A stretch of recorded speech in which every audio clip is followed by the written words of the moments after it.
Assalamualaikum warahmatullahi taala wabarakatuh. Let us continue our lecture on chapter 3, which is on determining the organization's missions and goals.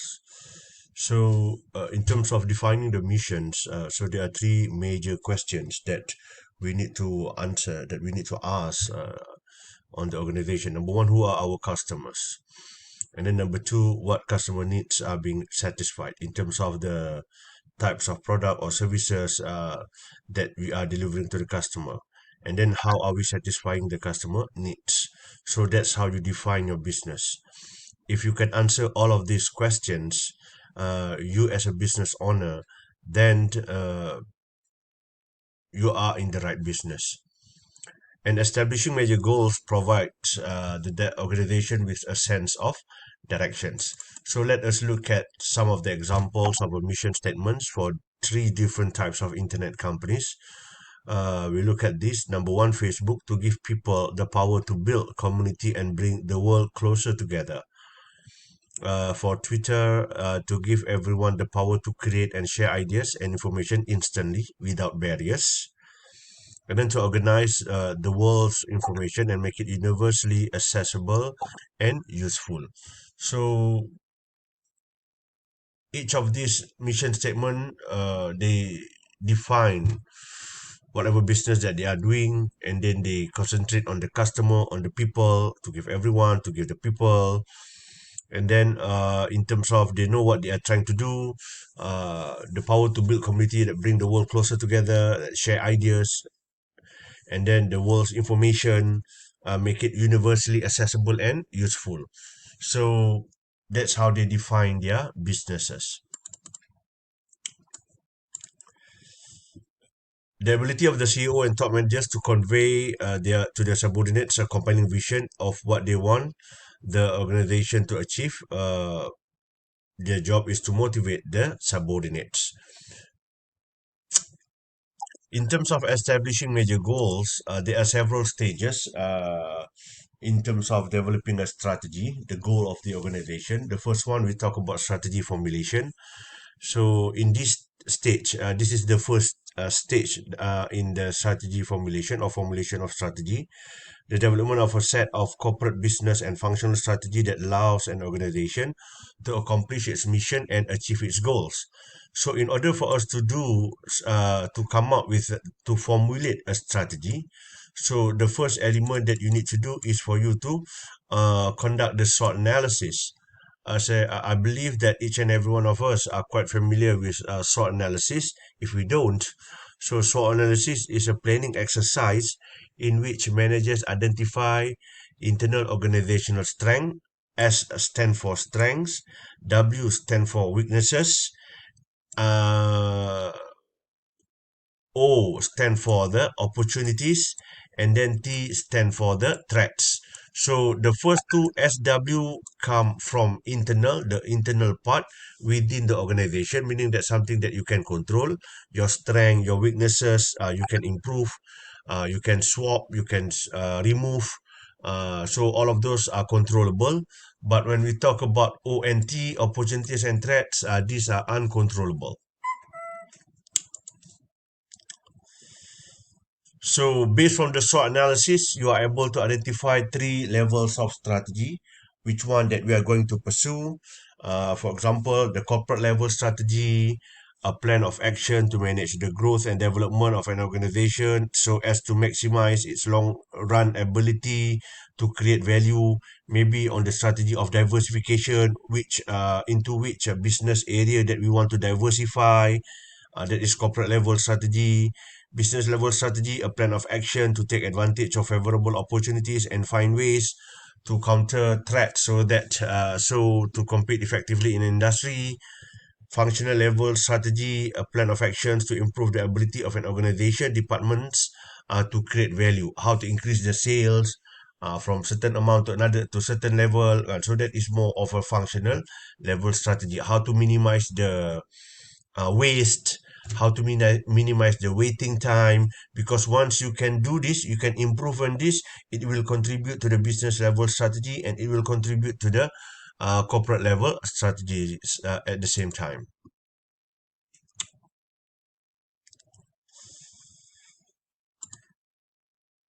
Another important element that has been discussed, and I believe you are going to discuss this again in other subjects like marketing or any other subjects in management field, when we talk about the five forces model.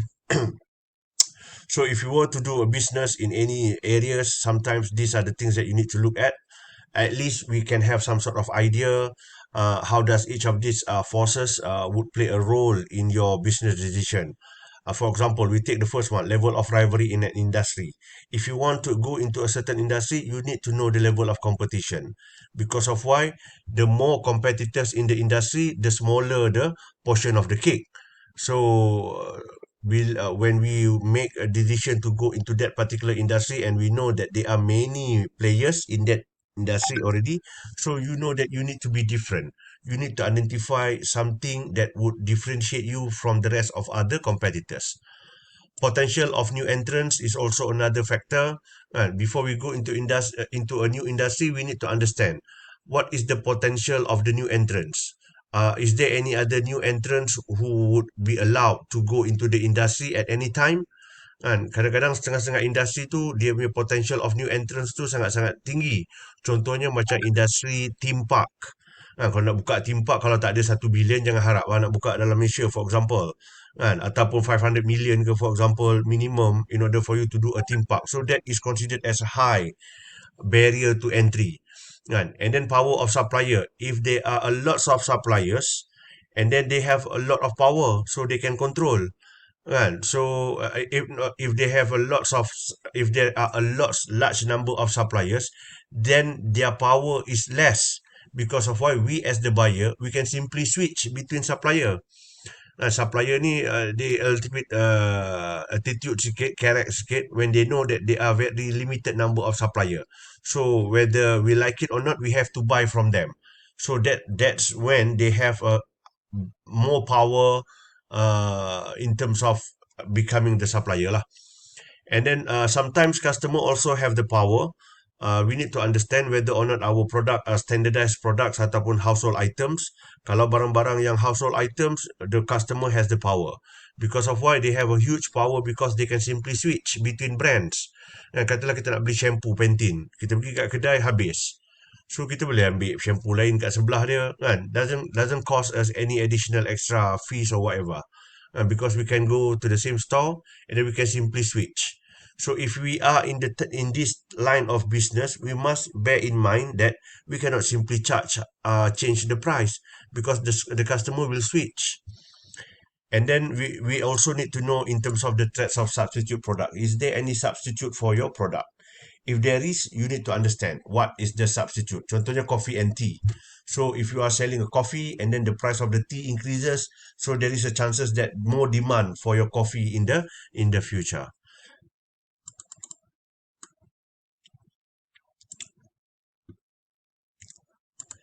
We go into formulating business level strategy. This is more towards business level, low cost, differentiation. We talk about low cost, driving the organization total cost down below the total cost of rival. Contoh paling baik sekali saya rasa dekat sini maybe macam Asia lah kan. They claim that they are low cost strategy. Because why? Because they are quite cheap. Memang cheap pun. Kan, during that time, yes, they were very cheap kan. If we to compare dengan Mars atau yang lain-lain.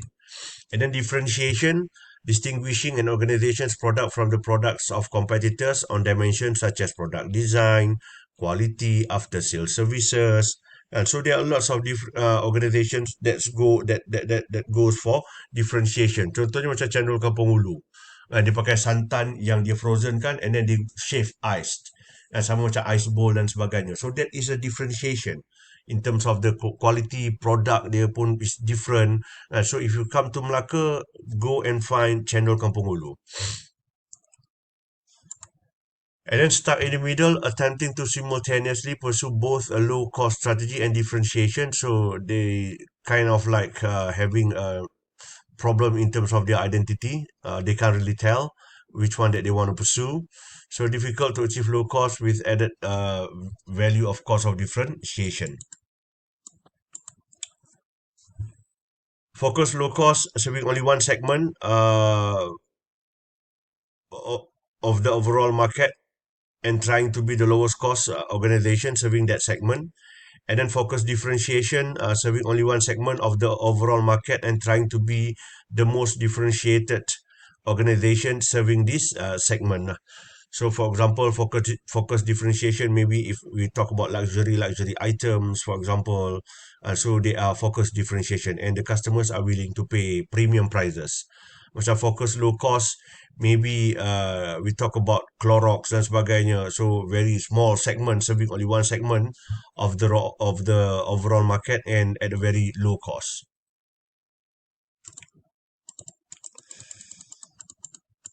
When we talk about the strategy at the corporate level, so sometimes you need to focus whether or not you want to concentrate on the single industry, or sometimes whether or not you want to expand through vertical integration, meaning that kalau vertical tu dia tegak. So kalau kita dekat sini vertical ni, it can be either two. Kalau forward dengan kita punya sub dengan kita punya customer, contohnya kita buat dropship dan sebagainya. Kalau backward, kita dengan supplier. So that is vertical integration.